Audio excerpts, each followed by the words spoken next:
댄 레비가 쓴 하버드 교수의 생각 정리 수업이라는 책이 있습니다. 하버드 교수의 생각 정리 수업이라는 책이 있는데, 하버드의 정치 경제 그 교수였던 리처드 잭 하우저의 강의를 정리한 책이기도 한데요, 더 나은 삶을 위한 선택의 원칙, 그리고 의사 결정의 기술에 대해서 알려주는 책입니다. 그 책에서 의사결정을 위한 이 더 좋은 의사결정의 그 원칙 8번째가 특별히 제 마음 가운데 와닿았는데요, 좋은 결정도 가끔 나쁜 결과를 초래한다. 좋은 결정도 가끔 나쁜 결과를 초래한다는 말이 제 마음에 참 와닿았습니다. 심리학자 애니 두크라는 사람이 수백 명의 사람들을 대상으로 해서 이런 질문을 던졌습니다. 지난해에 가장 잘한 결정이 있다면 그것은 무엇입니까? 이렇게 질문했더니 대다수의 사람들이 좋은 결과를 가져온 것이 가장 잘한 결정이라고 답을 했다고 합니다. 이렇게 대답한 것에 대해서 저자는 뭐라고 얘기했냐면, 결정의 질과 결과의 질에 대해서 혼동하는 것이다. 그러니까 결정의 퀄리티와 결과의 퀄리티를 혼동하고 있어서 이렇게 답변을 했다라는 것입니다. 좋은 결정을 한다라는 것은 당시 상황에서 우리 인간이 가지고 있는 제한된 지식과 정보가 있지 않습니까? 그 과정에서도 현재 내가 내릴 수 있는 최선의 선택을 내렸다면 그것은 좋은 선택과 결정이라고 말할 수 있을 것입니다. 그런데 이렇게 최선의 선택을 했다 할지라도 사실 우리 인생 가운데는 불확실성이 너무나도 많지 않습니까? 변수도 너무나도 많습니다. 그러니까 좋은 최선의 선택을 했음에도 불구하고 좋지 않은 나쁜 결과가 나올 수 있다는 것입니다. 예를 들면은요, 저는 아이폰을 15년 넘게 쓰고 있는데 한 번도 아이폰 휴대폰과 관련해서 보험을 든 적이 없습니다. 15년 동안 아이폰이 한 번도 이게 손상돼서 못 쓰거나 아니면 분실이 된 적이 없었기 때문에 하나님의 특별하신 또 보호하심이었다고 믿는데요. 그리고 보험료가 너무 비싸다 보니까 제가 생각할 때는 이 보험을 들지 않는 것이 더 현명한 선택이라고 생각을 했습니다. 근데 만약에 제가 3개월 후에, 예언은 아닙니다, 3개월 후에 아이폰을 떨어뜨려서 만약에 이게 손실이 나거나 분실이 되면 무슨 생각을 할까요? 그때 보험을 들어놓을 걸 하면서 후회하지 않겠습니까? 그런데 또 다른 측면으로 보면 15년 동안 만약에 이 보험료를 냈다고 생각을 하면 그것이 훨씬 더 비싼, 훨씬 더 값을 지불하는 것이라고 하기 때문에 사실 저는 보험을 들지 않은 것이 최선의 선택, 의사결정이었다고 말할 수 있지만 결과로서는 나쁜 결과를 운이 나쁘게 맞이한 것이라고 할 수 있습니다. 그래서 결정의 이 질, 결과의 질을 분리해서 더 나은 결정을 할 수 있도록 노력하는 것이 참 중요하다라는 것입니다. 그러니까 예를 들면 그 책에서 이렇게 얘기하는데요, 아침에 나갈 때 비가 올 확률이 90%다라는 것을 알게 됐습니다. 그런데 지금 짐이 너무나 많아서 우산을 가져가는 것이 너무 무겁게 여겨지는 것입니다. 그래서 가져가지 않기로 결정을 했는데 오후에 비가 온 겁니다. 그래서 짐도 다 젖고 옷도 다 젖게 되는 그런 경험을 했다면 사실 뭐죠? 나쁜 결정도 했고 나쁜 결과도 맞이한 것이라고 할 수 있습니다.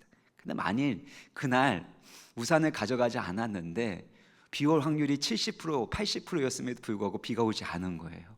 그러면 나쁜 결정을 했지만 좋은 결과를 맞이했다라고 말할 수 있는 거 아니겠습니까? 쓸데없이 무겁게 우산을 가져간 것은 사실은 간 것이지만 그 가져갔지만 나쁜 결과, 비가 안 온 거는 사실 그렇게 무겁게 우산을 가져간 거에 따른 좋은 결과가 아니기 때문이라는 것이죠. 하지만 우리는 알고 있죠. 비가 올 가능성이 있다면 우산을 챙겨가는 것이 더 좋은 결정, 현명한 결정이라는 것을 우리는 알고 있습니다. 반대로 나쁜 결정이 때로는 가끔 좋은 결과도 이렇게 만들어내는 것을 맞이하게 되는 것도 경험하게 됩니다. 많이 비가 올 확률이 70%였어요. 80%였습니다. 근데 짐이 무거워서 우산을 가져가지 않았는데 다른 사람은 다 가져왔는데 나는 안 가져갔는데 비가 안 왔어요. 얼마나 좋은 결과입니까? 역시 나는 운이 좋아. 그렇지만 현명한 결정이라고는 말할 수가 없겠죠.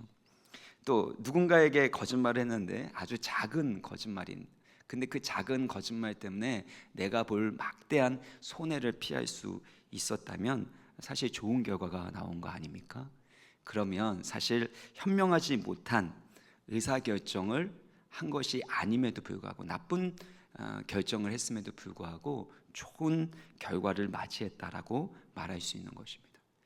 여기에서 제가 말씀드리고자 하는 것은, 우리가 경험하게 되는 그 결과를 가지고 지금 내렸던, 과거에 내렸던 그 결정이, 그 선택이 좋은 것이냐 나쁜 것이냐 판단하기가 매우 애매하고 어렵다라는 것입니다. 오늘 본문에서 다윗은 매우 중요한 의사결정을 하게 됩니다. 2절을 보면 다윗이 일어나 함께 있는 사람 600명과 더불어 가드왕 마옥의 아들 아기스에게로 가니라. 다윗은 유다 광야를 떠나서 블레셋 가드왕 아기스에게로 도망가게 됩니다. 블레셋은 이스라엘의 대적 원수 아닙니까? 이스라엘 왕이 해야 될 가장 중요한 임무 중에 하나는 이스라엘의 원수라고 생각하는 블레셋과의 싸움에서 승리하고 이스라엘 백성들을 보호하는 것이었습니다. 그래서 다윗이 블레셋의 장군이었던 이 골리앗과 싸운 것 아닙니까? 그런데 지금은 다윗이 그 적진으로, 블레셋의 그 가드로, 심지어 그 가드는 블레셋 장군이었던 골리앗의 고향이었음에도 불구하고 그 골리앗의 고향으로 도망가는 것을 볼 수 있습니다. 또한 사무엘상 21장을 보면 다윗이 사울에게 쫓길 때 너무나도 두려웠기 때문에, 그 두려운 마음 때문에 이 블레셋 가드 왕이었던 아기스에게로 가게 됩니다. 그때 아기스의 신하들은 다윗은 믿을 수 없다, 다윗이 죽인 자는 만만이라고 했는데 언제 우리를 배신할지 모른다, 그 얘기를 하니까 결국엔 다윗이 그 소리를 들으면서 큰 신변의 위협을 느꼈고 또 두려움을 느끼면서 미치광이 행세를 하게 되었고, 그래서 그곳에서 벗어나게 됩니다. 얼마나 위험했고 또 얼마나 굴욕적인 사건을 그 가드에서 경험하게 된 것입니까? 물론 이 아기스라는 단어가 이 고유명사 이름을 의미하는 게 아니라, 사실 그 이름을, 그러니까 각 개인의 이름을 얘기하는 것이 아니라 애굽의 바로, 애굽의 파라오처럼 왕의 이 가지고 있는 직위를 사실 의미하는 것이었기 때문에 또 다른 아기스였을 것으로 추정할 수도 있습니다. 같은 아기스였을 수도 있고 다른 아기스였을 수도 있습니다. 근데 다윗이 다시 가드 아기스에게로 가게 되었다는 건 그만큼 다윗이 위급했고 갈 만한 다른 곳이 없었다라는 것을 방증할 것입니다. 그러나 다윗이 이전에도 이 유다 땅을 벗어나게 돼서 모압으로 가게 됐을 때 하나님이 뭐라고 말씀하십니까? 사무엘상 22장 5절인데요. 선지자 갓을 통해서 말씀하십니다. 이 요새 모압에 있지 말고 유다 땅으로 들어가라고 말씀하셨습니다. 그러니까 하나님의 뜻은 유다 광야에서 사울에게 쫓기지만 그 모든 과정을 통해서 하나님의 사람으로 왕다운 모습으로 훈련되기를 원하셨다라는 것입니다. 이전까지 다윗이 광야에서 얼마나 많은 고생을 했습니까? 미치광이처럼 쫓아오는 그런 사울의 추격에도 불구하고 그는 하나님을 예배하고 또 하나님께 부르짖고 또 자신의 자리를 지켰습니다. 여태까지 살펴본 대로 다윗 안에 있는 사울이 깨트려지고 죽어지는 그 훈련의 과정을 너무나도 잘 받았습니다. 24장과 26장에서 두 번이나 사울을 죽일 수 있는 기회가 다윗에게 주어졌음에도 불구하고 다윗은 하나님이 기름 부으신 자를 치는 것은 하나님께서 금하시는 것이다, 상황에 따라서 자기의 감정에 따라서 선택하거나 의사결정하거나 행동하지 않았습니다. 하나님이 금지하셨다라는 진리의 원칙을 따라 하나님의 말씀에 따라 순종했었던 사람이었습니다. 그때마다 사울은 자신의 행한 이들에 대해서 뉘우칩니다. 그리고 다윗에게 너가 왕이 될 것이다, 하나님이 너를 지켜줄 거고 그리고 하나님이 너에게 승리를 줄 것이고 이렇게 축복까지 했습니다. 이렇게 다윗이 훈련을 아주 잘 받고 있었으니까 이런 모습을 보게 될 때 다윗이 믿음의 상승 곡선을 그리면서 이제는 믿음의 상승 기류를 타고 비상할 것으로 이렇게 예상하게 됩니다. 그런데 지금 이 27장에서 믿음의 상승 기류를 타고 올라가도 시원찮을 판에 하나님이 있으라고 했었던 유다 광야를 떠나서 바로 적진이었던 블레셋 가드 왕 아기스에게로 가게 되었습니다. 다윗이 왜 이렇게 믿음으로 잘 살다가 이렇게 하나님의 부르심의 자리를 떠나 버리게 되었을까요? 그 이유를 생각해보면 한 3가지 정도 되는 것 같아요. 첫 번째는 언제 끝날지 모르는 광야 생활이었기 때문입니다. 군대 간 청년들, 저도 이제 군대를 갔는데 언제 제대하나 이거 손꼽아 기다리면서 막 그랬었거든요. 근데 그 군대는 정해진 날짜가 있잖아요. 버티게만 하면 그래도 민간인이 될 수 있는 그런 희망이 있는데, 그럼에도 불구하고 너무나도 군 생활이 힘들면 탈영이라는 것을 하지 않습니까? 못 버티고 탈영하게 되는 겁니다. 그러니까 다윗은 8년이 넘는 이 세월 동안에 유다 광야에서 사울에게 쫓겨다니게 되는데 언제 끝날지 모르는 그런 상황 가운데 있었던 겁니다. 끝나긴 끝날 텐데, 그런데 이게 너무나도 언제 끝날지 모르는 그 답답함과 불확실성 가운데 있었던 것이죠. 두 번째는 바뀌지 않는 현실입니다. 사울의 병적인 이 추격, 또 그것을 피해서 도망다니는 이 자신의 모습들을 볼 때마다 참 한심스러웠을 거라는 생각이 듭니다. 2번이나 사울이 뉘우치고 다윗을 축복했지만, 그리고 너가 하나님이 기름 부으신 왕이 될 거야 라는 얘기도 들었지만, 사울 왕이 언제 또 마음이 바뀌어서 변덕을 부릴지 알 수가 없죠. 사울도 어떻게 보면 참 불쌍한 것 같고, 또 하나님이 세우신 기름 부어 세우신 사람이니까 하나님 또 은혜 주시고 도와주시면 사람의 마음이 좀 잠시 좋아지는 거 아닙니까? 그러다가 은혜가 떨어지면 또다시 사리사욕에 빠지게 되고 자식 욕심이 생기게 되고, 또 사람이 자기가 원하는 것을 얻지 못할까 봐 두렵게 되면은, 그러면 언제든지 자기가 했던 말을 번복할 수 있는 것이 사람의 모습 아닙니까? 사울은 자기 이권을 위해서 언제든지 다윗을 공격하고 죽일 수 있는 사람이었습니다. 그러니까 사울을 도무지 믿을 수가 없는 것입니다. 사울을 통해서 하나님이 주신 그 말씀이 들렸음에도 불구하고 이렇게 병적으로 반복되는 이 모습들이 너무나도 지겹고 힘들었고 달라지지 않을 것 같은 현실이었다라는 것입니다. 우리도 마찬가지입니다. 믿음으로 1년, 3년, 5년 이렇게 버티다가 도무지 그 사람이 바뀔 것 같지 않아요. 바뀐 것 같은데 또 은혜 떨어지고 상황이 원래 상태로 돌아오면 어떻습니까? 차라리 변화되지 마 라는 마음이 들 정도, 그 정도 변화된 것도 조금씩 변화되니까 얼마나 감사한 거예요. 그런데 그럴 거면 하지를 말지, 그런 말을 하지를 말지, 그런 생각이 들면 기대한 만큼 뭐가 더 커요? 실망이 더 큰 겁니다. 그러니까 희망 고문은 아닐까라는 생각이 드는 거죠. 거기 여기 보니까요, 후일에는 사울의 손에 붙잡히리니, 결단코 붙잡히지 않거든요. 하나님의 평행선처럼 만날 수 없게 하십니다. 하나님의 언약이 있고 구원 계획이 있기 때문에. 그럼에도 불구하고 기대했지만 실망하고 기대했지만 실망하는 이 과정 가운데서 결국에는 현실은 바뀌지 않는구나라는 절망에 빠지게 된 것 같습니다. 이 3번째는요, 부양해야 될 가족들이 많아졌다라는 겁니다. 아둘람 공동체는 이제 남자 장정만 600명이 됩니다. 여성하고 자녀들까지 다 포함하게 되면 2,000명 정도, 그 이상도 될 수 있습니다. 다윗도 이젠 결혼해서, 당시에는 일부 다처제가 가능했으니까 2명의 아내를 얻게 되었습니다. 본인만 생각하면 고생하는 것이 별 문제가 없습니다. 근데 언제 무슨 일이 일어날지 모르고 그 피해를 사랑하는 아내가, 사랑하는 가족들이 당하게 된다고 생각하면 사실은 다른 문제가 되는 것입니다. 그리고 이 아둘람 공동체에 있었던 이 자기의 사람들, 다윗의 사람들도 이 아내와 자녀들만 생각하면 늘 마음이 약해지는 것이죠. 여러분, 투캅스라는 영화 아십니까?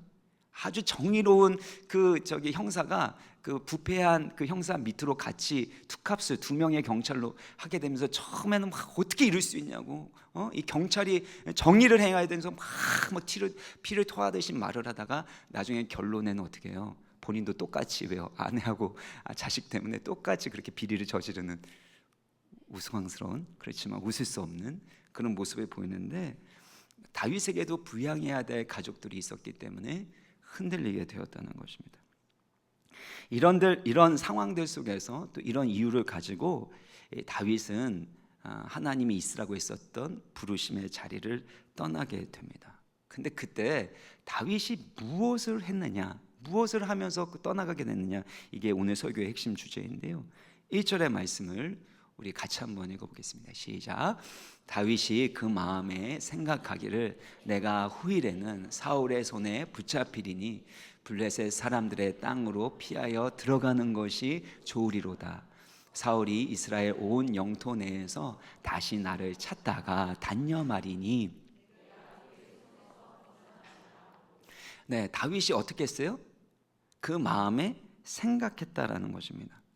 어떤 중요한 의사결정을 할 때 다윗은 항상 어떻게 했죠? 하나님께 부르짖어 기도했습니다. 그리고 하나님의 생각, 하나님의 뜻이 무엇인지를 여쭤보는 일을 했던 것이 다윗의 모습 아닙니까? 사무엘상 23장 3장 2절을 보면 이에 다윗이 여호와께 묻자와 이르되, 그일라 사람들을 도와주는 일을 하게 될 때도 이렇게 하나님께 여쭤봤습니다. 그리고 다윗이 다시 여호와께 여쭤보는 것을 볼 수 있고, 그 과정 가운데서 에봇을 가져오라고 하고 우림과 둠빔을 가지고 하나님의 뜻을 물어보고 또 구합니다. 하나님께 이처럼 묻는다, 여쭤본다라는 것은 하나님의 왕되심과 주권을 인정하고 하나님의 뜻대로 순종하겠습니다라는 믿음의 태도를 의미하고 있습니다. 그러나 다윗은 앞서 말씀드린 대로 언제 끝날지 모르는 광야 생활, 바뀔 것 같지 않은 두려운 현실, 그리고 부양해야 될, 책임져야 될 가족들을 보면서 하나님께 기도하지 않고 하나님께 묻지 않고 스스로 마음에 생각하게 되었다는 겁니다. 그리고 자기가 생각해 보니 유다 광야에 있으면 사울에게 붙잡히리라고 판단하게 된 것입니다. 우리가 이렇게 자녀들을 키우다 보면 자녀들이 이전에도 제가 예를 들어서 말씀을 드렸는데요, 무슨 결정을 할 때도 항상 부모님한테 물어보죠. 아빠, 엄마 이거를 해도 돼? 이거 해도 돼? 라고 어떻게 해야 될지에 대해서 질문을 합니다. 그런데 나이가 들고 사춘기가 되면 어느 순간부터 물어보지도 않게 되고, 또 성인이 되면 그 다음부터는 그냥 혼자 결정하고 혼자 생활합니다. 왜 그럴까요? 내 인생은 내 거라는 것입니다. 부모님보다 내가 더 잘 안다는 것이고, 내 인생의 결정권이 누구에게 있다는 거예요? 부모에게 있다는 것이 아니라 나에게 있다라는 것을 의미하고 있습니다. 그러니까 하나님께 여쭤보지 않는다라는 건 내 인생의 결정권은 나에게 있습니다. 내 인생은 내 겁니다 라고 그렇게 하나님을 향하여 선전포고하는 것과 다름이 없습니다. 근데 만약에 예를 들어서 여러분, 이 회사의 과장이 어떤 프로젝트의 실무자입니다. 책임자입니다.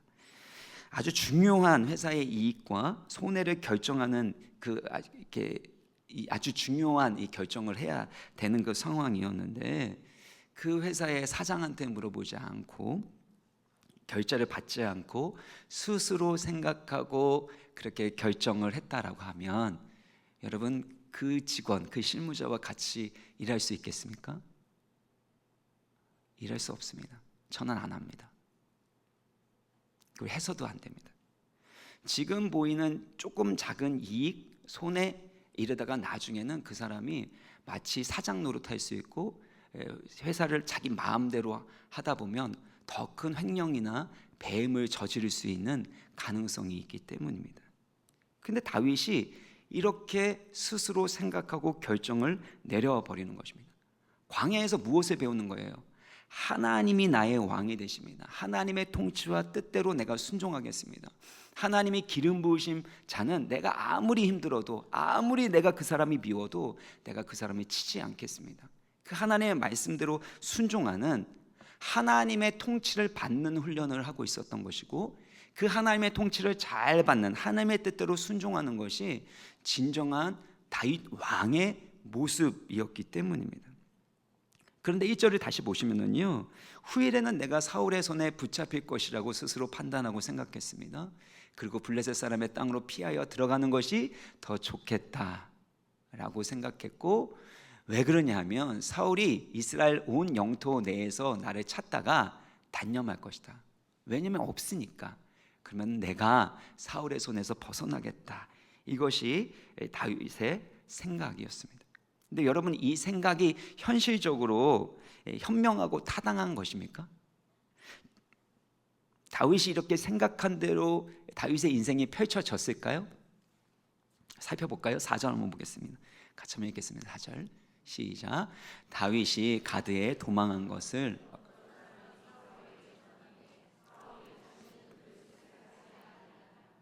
사울이 다시는 수색하지 않죠. 그러면 다윗이 예상한 대로 된 겁니까? 안 된 겁니까?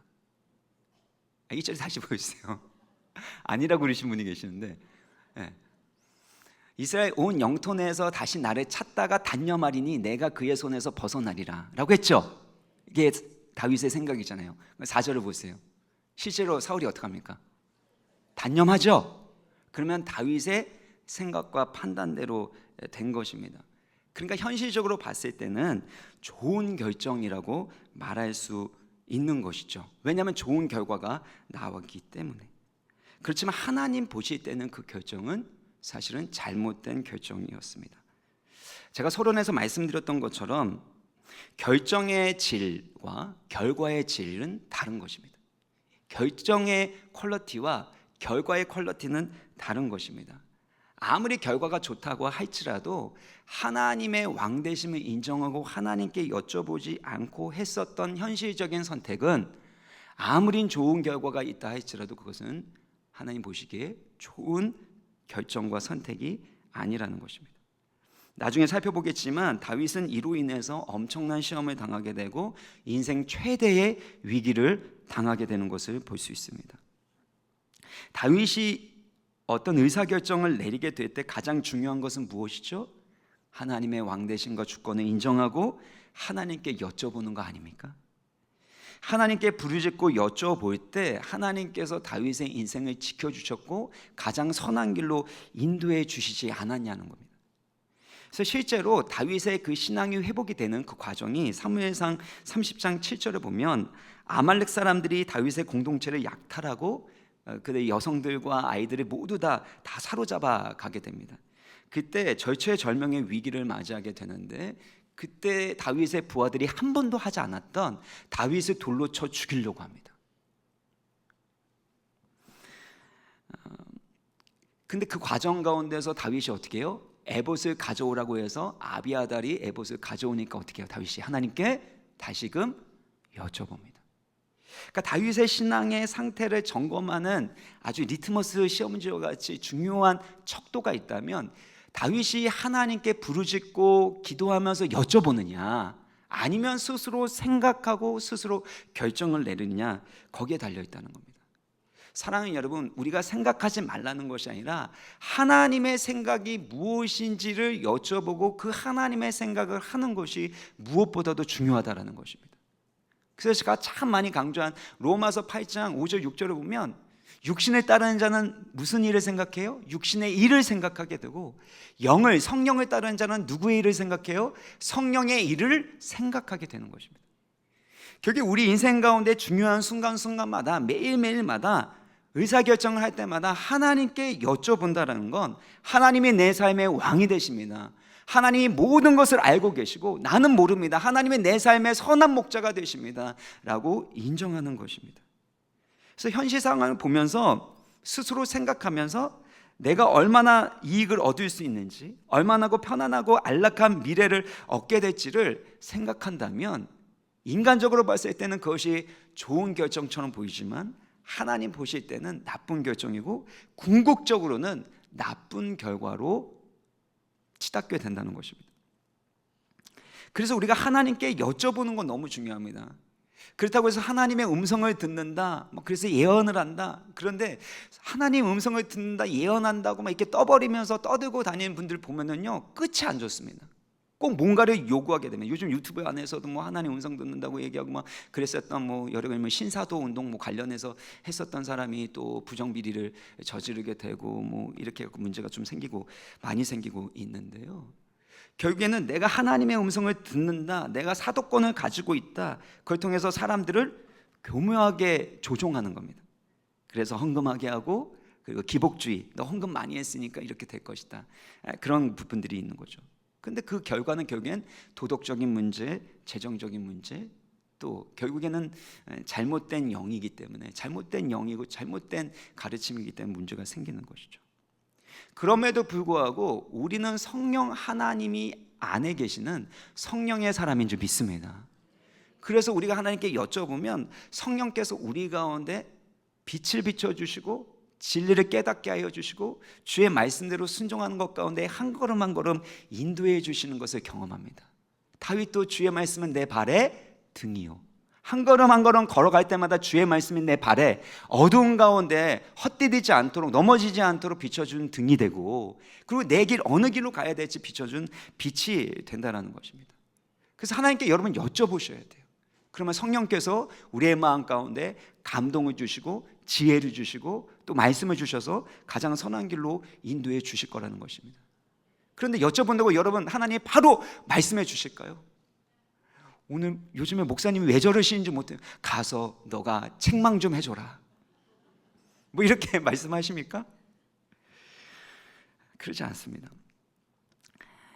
이거를 해라, 뭐 떠나라, 뭐 이렇게 갑자기 말씀해 주시면 좋은데 그렇지 않습니다. 하나님이 정말 중요한 결정일수록 여쭤봐도 별로 말씀은 안 하세요. 정확하게 말씀하지 않습니다. 금식을 했음에도 불구하고 그래도 알 듯 모를 듯 말씀하셨지만 어떻게 될지 모르는 거예요. 왜 모르게 하실까요? 점쟁이처럼 미래를 알고 그거를 대비해서 좋은 결과를 내라는 게 아니라 무슨 일을 하든지 간에 한 걸음 한 걸음 하나님과 동행하고 하나님의 말씀에 따라 살아가도록 하기 위한 것입니다.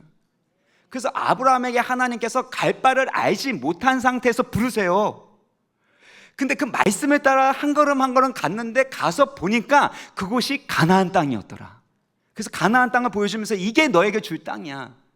갈 바를 알지 못하는데 말씀에 따라 한 걸음 한 걸음 인도해 주시고 꼭 필요한 그 순간에는 이곳이 가나안 땅이다, 이것이 너가 해야 되는 일이다 라고 말씀해 주시는 때도 있는 것입니다.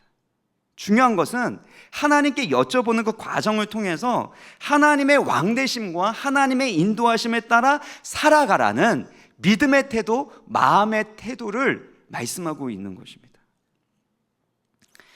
오늘 본문은 사실 저희 가족이 미국에 있을 때, 제가 유학할 때 저에게 또 아내에게 각자에게 동일하게 주셨던 약속의 말씀이기도 했습니다. 다 그만두고 한국 돌아오고 싶었던 때가 하루에도 몇 번이나 그 생각이 들 정도로 많이 들었는데 그때 이 말씀을 주셨고, 제가 흔들릴 때마다 아내가 했었던 말이 다윗이 스스로 생각했는데 당신 스스로 생각하면 안 되는 거야. 오늘도 저한테 당신도 이 말씀 전하는 거 스스로 생각하면 안 돼. 그래서 좋은 선지자가 있으시고 야당과 선지자 농담입니다. 이것도 어디 가가지고 또 유튜브에 올라가가지고 아내를 선지자로 여겼더라 막 그러면서 이렇게 하면 안 됩니다. 네. 근데 우리 인생 가운데 때로는 막 불끈불끈 막 감정적으로 올라올 때가 있습니다. 이 상황에 따라서 내가 결정하고 행동하고 싶을 때도 있습니다. 근데 그때에도 하나님께 여쭤보고 하나님이 말씀하실 때까지 그 부르심의 자리에서 버티고 인내하는 것, 그거보다 중요한 것은 없습니다. 제가 여기까지 오는 과정도 이 하나님께 여쭤보고 한 걸음 한 걸음 인도해 주셔서 온 것이고요. 우리 인생을 돌아보세요. 내가 가고 싶다고 갈 수 있고 오고 싶다고 올 수 있는 것입니까? 저도 이게 성격이 온유합니다. 저도 약간 급한 것도 있고, 저도 이렇게 뭔가를 새롭게 하는 것들에 대한 그런 갈망들이 있는, 원래는 제가, 근데 하나님이 늘 저를 이렇게 누르시는 거예요. 저를 멈추게 하시고 기다리게 하시고 천천히 하게 하시는 겁니다. 그런 과정에서 제가 그럼에도 불구하고 막 뛰쳐나가 본 적도 있습니다. 내가 진짜 하나님에서 이렇게 하겠습니다. 늘 고생했습니다. 그래서 이제는 부르심의 자리를 떠나지 않습니다. 가고 싶다고 갈 수 있는 것도 아니고 오고 싶다고 올 수 있는 것도 아니고 내가 하고 싶다 그래서 할 수 있는 것도 아니고. 근데 놀라운 것은 기도한 대로는 하나님이 이루어 주시는 것은 믿습니다. 기도하는 대로 하나님 인도해 주세요. 말씀대로, 약속의 말씀대로 결국에 이루어 주시는 것들을 경험하게 되는데, 이 모든 과정이 하나님이 우리에게 주시는 믿음의 훈련이라는 것입니다. 그래서 믿음의 훈련은 어때요? 광야예요. 답답해요. 힘들어요. 벗어나고 싶어요. 끝장냈으면 좋겠어요. 너 살고 나 살고 이렇게 하고 싶어요. 반대로 표현하지 않고. 그럼 안 되네요. 네. 안 되네요. 결국엔 다윗은 이 모든 과정을 통해서 하나님의 왕되심과 하나님의 선한 인도하신 그 뜻대로 순종하는 훈련들을 했다라는 것입니다. 사랑하는 여러분, 현실적으로 지금 당장 보기에 좋은 결과가 있다고 할지라도 하나님께 기도하며 하나님께 여쭤보면서 내린 결정이 아니라면 그것은 좋은 결정이 아니고 선한 결정이 아니라는 것입니다. 보세요. 어떤 일이 일어나는지. 다윗이 아기스로 갔을 때 5절을 보면은요, 다윗이 자신을 누구의 종으로 고백하고 있습니까? 네, 아기스의 종이라고 말하고 있습니다. 항상 하나님의 종, 여호와의 종으로 살아가려고 했었던 다윗이 당신께 은혜를 입었다며, 하나님의 은혜만이 아니라 아기스 이방 왕의 은혜를 갈구하고 있는 거죠. 그리고 그의 종이라고 말하고 있습니다. 이것은 사실은 상대방의 환심을 얻기 위한 수사법이고 이 정치적 표현이라고 말할 수 있습니다. 그렇지만 다윗이 얼마나 정치적인 수단과 방법을 사용하는 사람이 되어가고 있는지를 볼 수가 있습니다. 또한 약탈과 이 거짓말을 하게 됩니다. 8절을 보세요. 다윗과 그의 사람들이 올라가서 구슬 사람, 기르스 사람, 암레렉 사람을 침노했습니다. 습격을 했습니다. 왜 그랬느냐?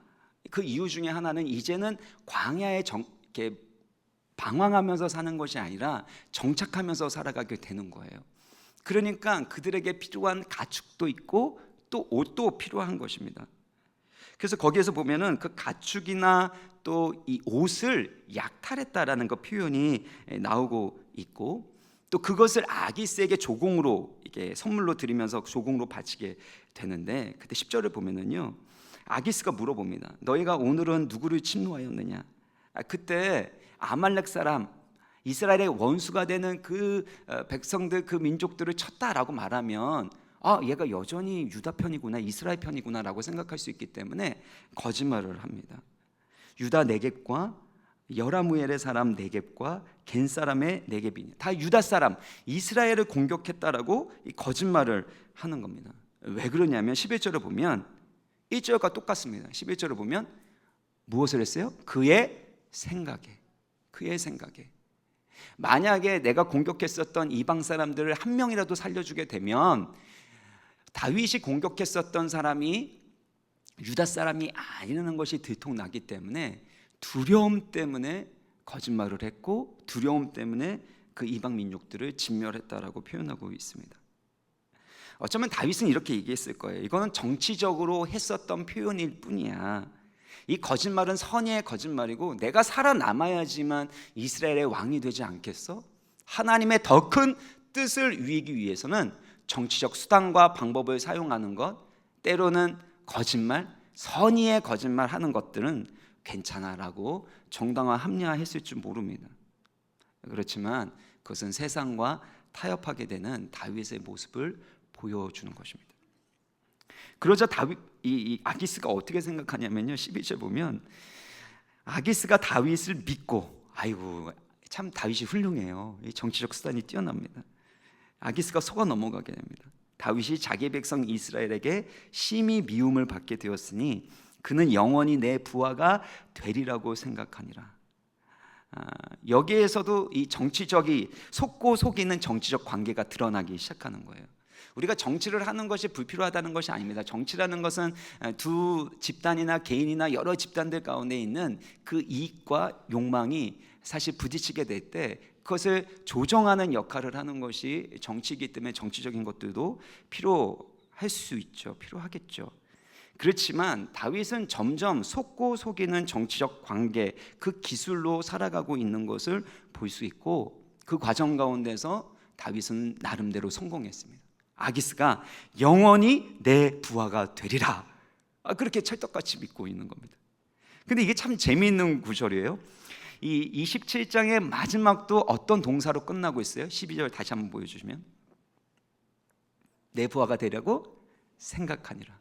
그러니까 27장은 인간의 생각들이 서로 모여가지고 속고 속이는 그 관계 가운데 있으면서 서로 착각하고 있는 그런 모습들이 있다는 겁니다. 그러면 서로 생각하면서 아기스는, 야, 내가 이제 이 다윗 골리앗을 이겼었던, 이 만만을 죽였던 다윗을 내 부하로 삼았으니 얼마나 내가 큰 일을 할 수 있겠냐, 얼마나 좋았을까요, 기분이.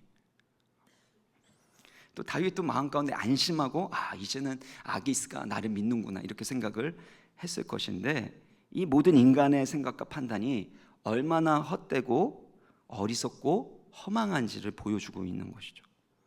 우리의 생각도 마찬가지입니다. 다윗이 이렇게 정치적 술수와 방법으로 위기를 잘 모면하고 있고, 또 자기의 적이 될 수도 있는 아기스를 자기의 편으로 만들어가고 있기 때문에 사실 성공적으로 보이지만 이것은 다윗에게 엄청난 함정이 되고 또 가장 큰 위기로 작용하게 됩니다. 28장 1절을 보면요, 그때 블레셋 사람들이 이스라엘과 싸우려고 군대를 모집합니다. 근데 여기에서 아기스가 다윗에게 말합니다. 너와 내 사람들이 나와 함께 나가서 군대에 참여해야 될 것이다. 그러니까 다윗이 뭐라 그러냐면 2절을 보면은요, 당신의 종이 행할 바를 아시리이다. 아주 정치적으로 애매하게 표현하고 있죠. 당신이 어떻게 행할지는 당신이 보게 될 것입니다. 그러니까 싸우겠다는 거예요, 안 싸우겠다는 거예요? 잘 이해를 안 되시나요? 표현하지 않는 거예요. 애매하게 아주 그냥 정치적으로 표현하고 있는 것입니다. 그러니까 또 아기스는 어떻게 해요? 다윗은 믿고 있으니까 내가 너를 영원히 내 머리 지키는 자로 삼겠다, 이렇게 또 얘기를 하게 됩니다. 근데 만약에 머리 지키는 자로 삼고 이렇게 이스라엘과 전쟁을 하게 되면 어떤 일이 일어납니까? 다윗이 만약에 하나님의 군대였던 이스라엘과 싸우게 되면 이스라엘의 원수가 되는 것이고, 다윗은 결단코 왕이 될 수 없습니다. 여러분 생각해 보세요. 다윗이 왜 골리앗과 그렇게 싸우려고 막 분노하면서 씩씩거리면서 골리앗과 싸우려고 했습니까? 할례 받지 못한 이 블레셋 사람이 여호와의 군대를 모욕했기 때문이에요. 근데 이제는 다윗이 누구랑 싸워야 돼요? 여호와의 군대인 이스라엘과 싸워야 하는 것이고, 결국에는 사울 왕이 있는 그 군대와 싸워야 되니까 여호와의 기름 부음 받은 자를 공격해야 되는, 쳐야 되는 가장 위급한 상황에 이르게 된 것입니다. 결국에는 이스라엘의 왕이 될 수가 없고, 그래서 하나님의 구원 계획과 그 약속이 깨어질 위급한 상황에 처하게 되었다라는 것입니다. 또 2절에 보면은요, 이것도 되게 재미있는 표현입니다. 내가 너를 영원히 내 머리를 지키는 자로 삼으리라. 그런데 이 가드왕 아기스가 내 머리를 너가 지켜줄 거야 라고 했는데, 가드는 누구의 고향이었어요? 골리앗의 고향이었죠. 골리앗의 고향이었습니다. 그 골리앗의 머리를 누가 깨트렸습니까? 다윗이 물맷돌로 깨트렸고, 골리앗의 칼을 가지고 그의 머리를 베어버렸습니다. 그랬는데 이제는 가드왕 아기스의 머리를 지킨다는 말도 안 되는 그 상황에 이르게 되었다는 것입니다. 다윗이 스스로 생각한 그 결과, 지금 당장으로는 좋은 결과가 오게 되었죠. 그런데 그것이 좋은 결과라고, 좋은 결정이라고 말할 수 없는 일들이 계속해서 일어나게 됩니다. 나중에 시글락에서 아말렉에게 모든 것을 약탈당하고, 그리고 다윗의 부하들은 그를 돌로 쳐 죽이려고 하는 그 상황에 이르게 됩니다. 그리고 이스라엘 백성들과 싸워야 되는 여러 가지 위기와 어려움도 맞이했었던 것을 우리는 들었습니다. 그러니까 우리가 지금 당장 눈에 보이는 좋은 결과, 이익이 우리 인생의 선택의 기준이 되어서는 안 된다는 것을 가르쳐 줍니다. 어떤 위기와 어려움이 온다 할지라도 하나님께 여쭤보고 하나님의 말씀에 따라 하나님의 뜻대로 순종할 수 있는 믿음의 사람 되시기를 주의 이름으로 축원합니다. 결국 어떻게 됩니까? 앞으로 얘기가 더 흥미진진한데요. 이제 다음 주에 정말 너무 제가 기대하는, 저도 기대하는, 저만 기대하는 것이 아니라 이 결론은요, 인간의 잘못과 실패에도 불구하고 하나님의 구원 계획과 뜻이 이루어진다는 것입니다.